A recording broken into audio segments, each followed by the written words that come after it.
Menteri Pekerjaan Umum, Dodi Hanggodo membantah tudingan menggunakan anggaran negara untuk membiayai istri dan anaknya dalam rencana kunjungan kerja ke Amerika Serikat. Menurut Dodi, pencantuman nama keluarganya dalam surat yang viral di media sosial hanya untuk keperluan administrasi pengurusan visa. Ia juga menegaskan, namanya tidak masuk dalam daftar peserta yang dibiayai APBN. Bank Indonesia memutuskan mempertahankan suku bunga acuan atau BI rate di level 5,75% dalam rapat Dewan Gubernur bulan Juli 2026. Sementara itu, suku bunga deposit facility tetap di 4,75% dan lending facility di 6,50%. Gubernur Bank Indonesia, Peri Warjo mengatakan, keputusan ini diambil untuk menjaga stabilitas nilai tukar rupiah di tengah ketidakpastian global, sekaligus mempertahankan inflasi tetap sesuai sasaran. Transaksi melalui layanan BI Fast terus mencatatkan pertumbuhan. Pada triwulan kedua 2026, nilai transaksi mencapai 3.777 triliun rupiah, dengan volume sebanyak 1,529 miliar transaksi. Bank Indonesia menyebut peningkatan ini menunjukkan semakin luasnya penggunaan pembayaran digital oleh masyarakat dan pelaku usaha. Sementara itu, transaksi kris juga melonjak lebih dari 100% dibandingkan periode yang sama tahun lalu, didorong bertambahnya jumlah pengguna dan merchant. Direktorat Jenderal Imigrasi menangkap 10 warga negara asing asal Pakistan dan Iran yang diduga menggunakan modus investasi bodong untuk memperoleh izin tinggal investor di Indonesia. Para pelaku diduga memalsukan dokumen, mulai dari akta pendirian perusahaan hingga rekening koran, serta mendaftarkan perusahaan fiktif tanpa kegiatan usaha. Kasus ini terungkap setelah petugas mencurigai aktivitas para WNA yang tidak sesuai dengan profil investor. Kini, seluruh tersangka akan menjalani proses hukum hingga persidangan di Pengadilan Negeri Tangerang. Kita ke informasi konflik Timur Tengah. Pemirsa, militer Iran mengklaim berhasil menembak jatuh pesawat tanpa awak Amerika Serikat di Yordania.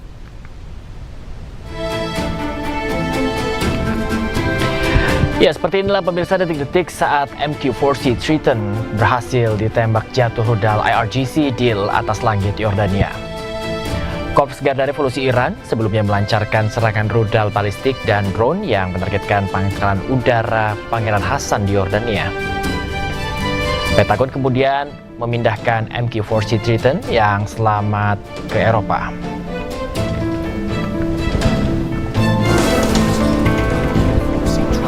Pesawat intai maritim MQ-4C Triton diketahui diproduksi perusahaan Amerika Serikat Northrop Grumman.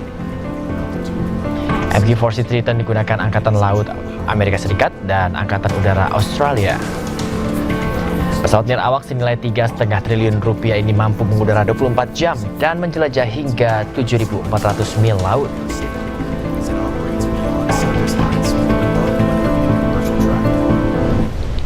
IRGC mengklaim telah menyerang situs-situs militer Amerika Serikat di Teluk Persia.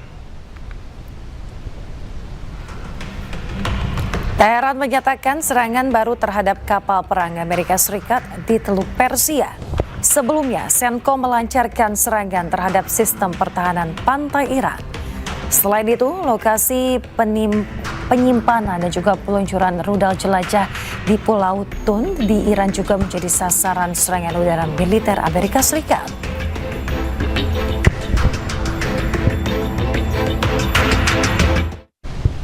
Kejaksaan Agung menerbitkan 3 surat perintah penyidikan baru untuk melanjutkan penanganan 3 perkara yang menyeret mantan Jampitsus Febri Adriansyah. Sprindik baru diterbitkan Kejagung usai Polri menyerahkan sejumlah dokumen dan barang bukti. Saat penerangan hukum, Kejaksaan Agung Anang Supriyatna menyatakan penerbitan 3 sprindik dilakukan setelah penyidik Polri menyerahkan dokumen serta barang bukti kepada penyidik Kejagung. Anang juga menegaskan Kejagung tetap akan bersinergi dengan penyidik Polri dalam proses penyidikan lanjutan. Selain itu, KPK juga akan dilibatkan untuk melakukan supervisi.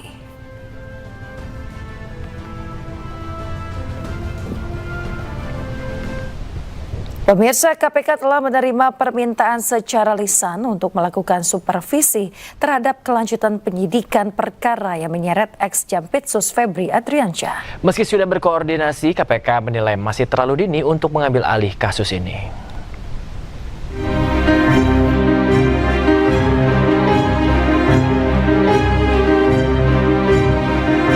Ketua KPK Setio Budianto menilai masih terlalu dini bagi KPK untuk mengambil alih kasus dugaan korupsi dan TPPU yang menyeret mantan Jampitsus Febri Adriansyah.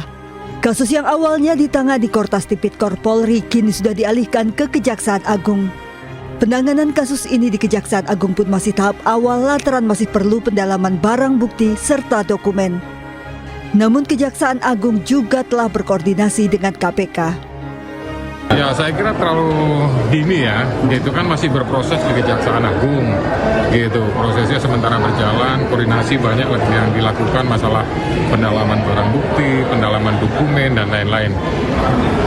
Baru proses awal, jadi menurut saya ya silakan berproses dulu lah. Sedikit banyak sudah adalah pembahasan dari beberapa waktu yang lalu. Artinya itu menunjukkan keseriusan daripada Kejaksaan Agung untuk menindaklanjuti penanganan.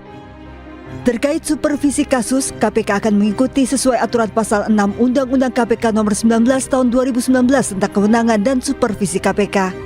Ketua Komisi 3 DPR RI Habibur Rahman menyebut KPK memiliki kewenangan mengambil alih penanganan perkara ini. Boleh saja ya, silakan saja kalau KPK kan punya kewenangan. Tapi gini, kita kemarin sudah sampaikan bahwa kasus ini disupervisi langsung oleh KPK. Kan sama aja, ya kan? Jadi KPK melakukan supervisi gitu.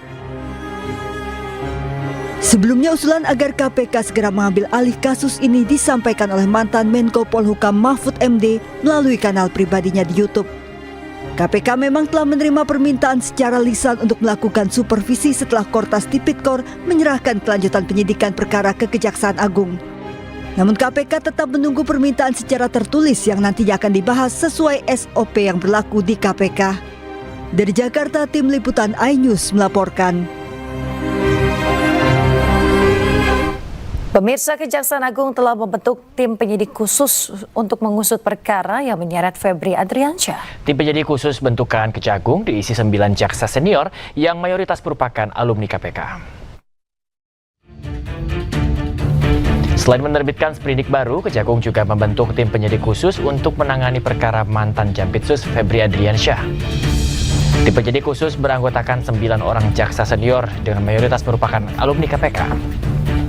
Sementara KPK mengapresiasi langkah Kejagung dan berharap pengalaman tim khusus selama menjadi anggota KPK bisa membantu mengusut kasus hingga tuntas.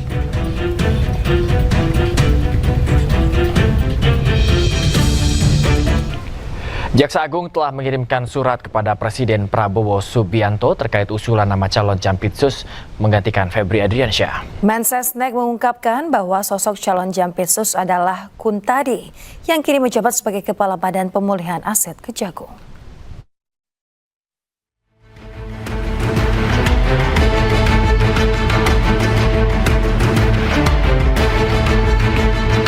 Usai Jampitsusnya jadi tersangka kasus mega korupsi, Jaksa Agung ST Burhanuddin telah mengirimkan surat kepada Presiden Prabowo Subianto terkait usulan nama calon Jaksa Agung Muda bidang tindak pidana khusus atau Jampitsus menggantikan Febri Adriansyah. Hal itu dibenarkan oleh Menteri Sekretaris Negara atau Mensesnek Prasetyo Hadi, di mana surat tersebut telah diserahkan Jaksa Agung pada hari Selasa kemarin. Mensesnek juga mengungkapkan bahwa sosok pengganti Febri Adriansyah sebagai Jampitsus adalah Kuntadi. Per kemarin hari Selasa tanggal 14, Jaksa Agung telah secara resmi mengirimkan surat kepada Bapak Presiden untuk mengajukan usulan nama pengganti pejabat Jaksa Agung Muda Tindak Pidana Khusus yang beberapa waktu yang lalu mengajukan pengunduran diri, dan kami mohon waktu untuk memprosesnya karena memang ada mekanisme istilahnya adalah TPA ya. Kuntadi merupakan salah satu jaksa senior di Korps Adiaksa, kelahiran Semarang, Jawa Tengah pada Januari 1970. Sejumlah posisi strategis pernah diemban Kuntadi. Tahun 2018, Kuntadi pernah menjadi Kepala Kejaksaan Negeri Jakarta Pusat. Tahun 2022, ia dipercaya sebagai Direktur Penyidikan Jampitsus Kejagung.